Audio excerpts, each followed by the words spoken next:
अध्यक्ष महोदय, गुरुजी पटेल चला.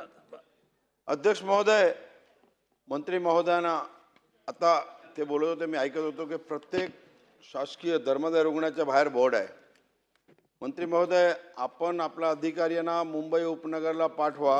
जर एकही हॉस्पिटलच्या बाहेर बोर्ड दिसला तर तुम्ही मला सांगा. एकही हॉस्पिटलच्या बाहेर बोर्ड नाही. नंबर 1. नंबर 2, अध्यक्ष महोदय, लहान बाळकाची एकही रुग्णालय हा मुंबई उपनगरला नाही. प्रत्येक लोकप्रतिनिधी आपल्या कार्यालय बसते, सम्म लोक येतात, त्याच्या 50 लोक हॉस्पिटलचा प्रॉब्लेम घेऊन येतात. 50 लोक. अध्यक्ष महोदय, मुंबई शहराची परिस्थिती अत्यंत वाईट आहे. अध्यक्ष महोदय, मी तुम्हाला विनंती करतो, मुंबईमध्ये हॉस्पिटल रिझर्व प्लॉट असंख्य आहेत. मंत्री महोदयांना माझी विनंती आहे की एखादी हॉस्पिटल लहान बाळकासाठी जर उपनगरला केली, भूखंड आमच्याकडे आहे, शासकीय भूखंड आहे, हॉस्पिटल रिझर्व आहे. मंत्री महोदयांना माझी विनंती आहे, एखादी हॉस्पिटल हा मुंबई उपनगरला द्यावी अशी विनंती करतो.